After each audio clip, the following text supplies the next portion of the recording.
for the Philly 60. Turn up the volume.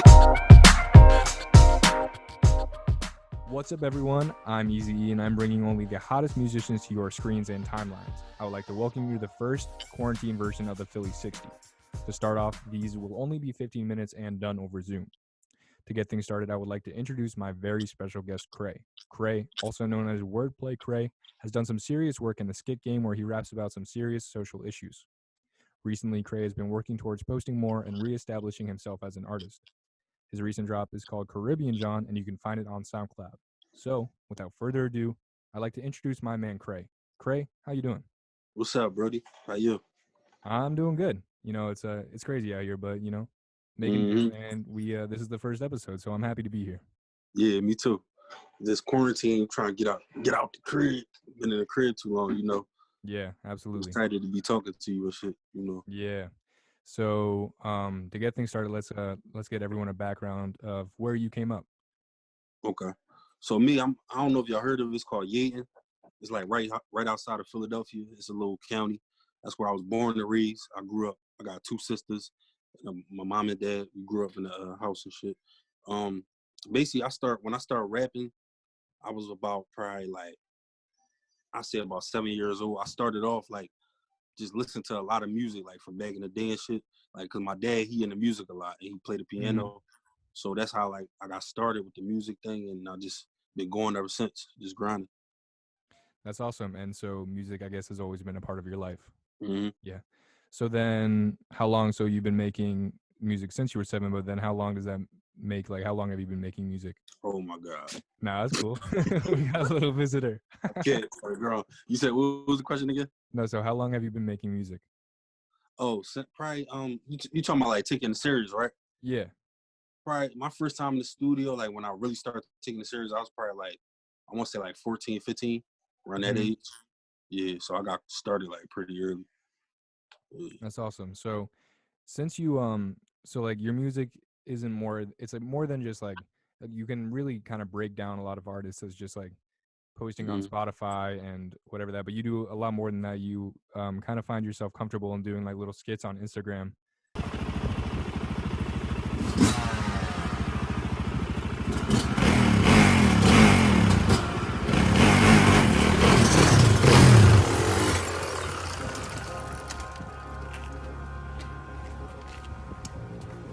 To do is pop a clutch. All y'all trying to do is lock us up. Y'all taking breaks from the murders to keep a watch on us. Somebody's son got killed, somebody shot him up, and it happened down the block from us. But instead y'all want to chase us down. So all we do is get ready soon as we hear them sounds. Like whoop whoop, the cops coming, and y'all ain't about to take my bite. So I'm running, though y'all know it's dangerous. Y'all still end up chasing us. Blood dripping from his head, my homie, he ain't waking up. And saying here recording, when y'all should be reporting. Like call the ambulance, is Instagram and that important? Then we just a screaming bike life, and they fight for his life. Y'all did this and y'all did wrong, y'all know that y'all ain't right. Look what happened to Meek when he was riding on his bike. It recorded 12 o'clock just cause that's what he had his bike like. I would like you to explain a little bit on like why you decided to do that. Was it because you had success on one of them, or you just enjoy doing it because like you're very comfortable in front of the camera, and you definitely see like the way it started, right? Like I caught this gun case, right? Like with the law, and it's just like at that time of my life I was going through a lot of like transition and thinking and shit, like just thinking a lot of like bad thoughts. So I just wanted to just get to that positive part of my life, and I started like thinking like, how can I help other people going through the same shit I'm going through? And I started like seeking ways to do that. Like, so I started writing the beats. I started watching interviews like with Tupac, shit like that from back in the day. And I just wanted to inspire people to chase their dreams. You feel me? So me being able to like be on some positive type time, I was able to help other people and reach out to others and let them know like, keep going and keep moving forward. And I think like the first video I did, it was a free, what was it? It was a Mace beat. I think it was called you know that I've been around the world. Yeah, I'll pull it up. Just talk. Yeah, it was. I've been around the world like a circle. The closest ones to you, that be the people that hurt you. Coppers killing crazy, you rich and they going mercury. Red and blue was a movie, I'm watching The Color Purple. Nowadays bullets ain't got no name, they universal. Niggas can't throw up their hands, they want to murk you. Bow. That's the sound of the gun. Shooter turn the Pac-Man, and he gotta go on a run. Basically, just talk. Yeah, it was talking basically about like racial issues, like poverty, like all type of stuff. I did that freestyle, and people started liking it, and then I just kept going on to the next freestyle, and then eventually I did this freestyle with the cops. I don't know if you saw it. I was in the car and they like pulled me over, and then that one just went like ballistic. Like it was on everybody's page. Like this was a time where Instagram people was actually like posting on their page. Like now if they supporting you, they just put it in their story. But this was like this joint was on everybody's page that like I knew from my high school and everywhere. So I'll make sure I pull it up so that the viewers can see. But then so after that one blew up, you kind of. So then you definitely enjoyed doing them, but then do you think that you had a sort of responsibility to now kind of bring like now you're this person to as a it was like every week I knew I had to bring something different. Like I think the video after that, people didn't like it as much as the first one, but I knew I had to keep going so I could keep elevating like to get my videos better. So like it didn't happen overnight. Everything wasn't all perfect. It take time. Like it was a lot of growth. Like, I could say that, Then the next question I have for you is, do you have one that was your favorite? Is it that first one that totally blew up, or do you have a different one that was your favorite? I would say to be honest, I would say my first one because it was like the lyrics was like so strong. The lyrics. Like, but video wise, like visual wise, I would have to say that first one that blew up. Like the way we executed everything and like got it done and all that, it was dope. Yeah, and not a lot of people understand how much really does go into making a skit like that. So like, real tough. People like Gungeon making stuff like that, but can you give us a little bit of an insight to how a skit like that is made? Like, where's your planning behind it? Half of the time when I go do a skit, like we don't even got a plan. Most of the time, like it's just like I'll have it written, and I probably was practicing it for like a whole week. So I make sure I memorize it. So the more I memorize it, the less like takes me out doing all that. But the bloopers, I've seen some of the bloopers. They get to be pretty funny. Yeah, that should be like you're just going hard. And you're like shit, like yeah. But no, anyway, basically like most of the time we go to the scene, we just I don't know, we just look at stuff and like maybe it'd be cool if we shoot there or we do it like this. Like I have a couple, probably like 3 people with me, and we'll just execute it. But it probably take us like I had videos where it took me like 70 times. Like shit, it get like that sometimes, but it's like it's a lot that go with it. Like it'll look like if you get on your phone on Instagram right now, you just look. It take you 60 seconds to watch something that it took me like 2 hours to make. Like that's how it be. That shit ain't easy. Definitely not. And so you definitely establish yourself as like a skit creator, but then I want to kind of touch on the more musical side of it because it is music at the end of the day, and really get to the audio, and you are able to get into a lot of different versions of music, like Caribbean John you just made, but then you also have a lot of harder stuff, maybe some softer music, heartfelt, kind of just like you got some party songs.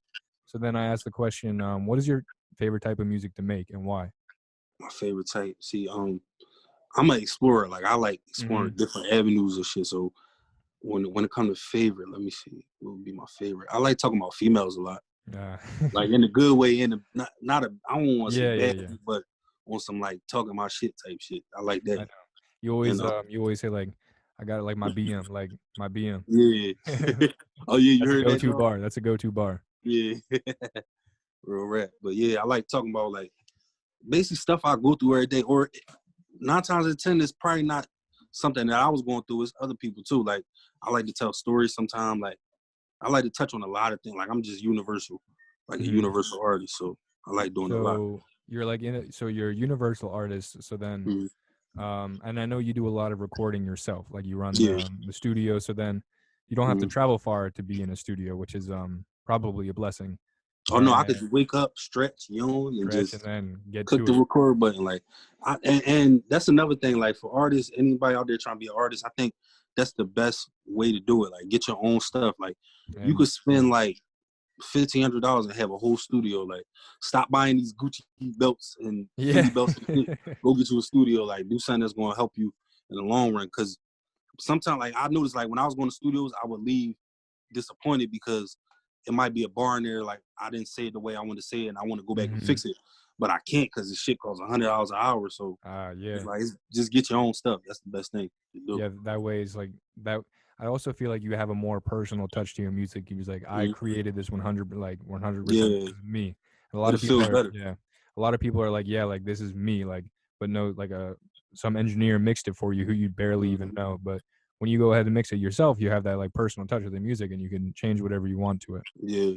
So then you said you know do the whole stretch yawn, and then hit the record button. So then what happens after you hit that that R button? And most of the time, what's in your brain? Well, before I do it, I go on YouTube and probably it be some days where it's like I be in the studio and it's like I be looking for beats. It take me like an hour and I don't ever find nothing. But on them days when it do bubble, I find a beat, I listen to it, and I just keep absorbing it. And then I think of like a topic, like think of a concept, because there's no point in making no song and it ain't about shit. Like, you feel me? Yeah. So I think of concept, and then 9 times out of 10 I write like a quarter of it. I say it, and then as I just keep listening to it over and over again, I add to it. So I do punch-ins. Like, I stop writing. That's another thing too. Like, I feel like in my head it comes out better when I don't write.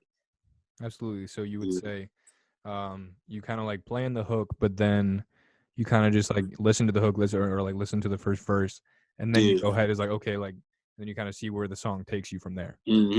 So I just knock the hardest part out, and then just, you know what I'm saying. Do you have a lot of songs that are unfinished where you just make the hook and there's just like you're like, I have no idea like what to do with this? Like, I finish songs too, but it's like 9 times out of 10 the songs that I leave that's unfinished, I'll probably put somebody on there, or who knows, I'll probably scrap the song and put the verse on another song. Like, I do that all the time, so you never know. Just and so then when I'm in there. You said what? Yeah, so so like for artists, like they kind of get frustrated and they're like, oh man, like this song like isn't working. Like, but how important is it to understand that like not every song you make is a banger? I mean, you got to treat it like basketball practice. Like, if you go in the gym, you shoot, and you ain't gonna make every shot, but you got to keep going. You keep going, you're gonna make a shot eventually. So it's like that. But it's like you gotta love it too. You can't just do it to make a shot. You gotta like doing that shit. So, and that's where the best results come from. You feel me? Absolutely. So, so then maybe we can start working like how you craft your music. You did take a lot of inspiration from your father, who were kind of musical. But then do you take, so like, especially now, like, because music is in everything, you see it all the time. And are there some artists like right now that you're listening to specifically, and then have they influenced your music at all? I know. I try to. I don't. Sometimes I'll listen to some of the new artists today, but I try to stay away from it because I don't want to like try to sound like nobody. So I listen to a lot of like I listen to Biggie, Tupac, like old shit, like Nelly. Yeah, like just trying to understand the structure of a hit and what a hit is. Like it's like kind of like homework for me. Like I'll be on the computer all day and just be listening to artists. But it is some new artists I bang with, like NBA Youngboy. Yeah, he's charting right now with the Baby. Yeah, that nigga crazy shit. Oh yeah, I fuck with the Baby too. Yeah. Uzi, I'm always gonna bang with him. Like I've been banging with him since like 2016. Like, what about more local Philly? Has there been like anyone in Philly that you've been rocking with? I know obviously FH Snoop, you did her challenge. I bang with her. And what's the joint, Rocky? I bang with her. Oh yeah. Some Santana, I fuck with his shit too. But some Santana crazy. It just seemed like in Philly, bro, it's like they'll be here and then it's over. Like this is a fucked up city. Like, they don't push nobody all the way. Like, it seems like you gotta leave the city to, you know what I'm saying? So it's hard. That's interesting. That may be true, but then I definitely see a lot of people catch success. But it's a tough city. Oh, no, there's a lot of competition. There's a lot of competition on the level like you know, like Meek is. Yeah, facts. Like, he was the last one to get that far. Him and Lil Uzi, like. Yeah.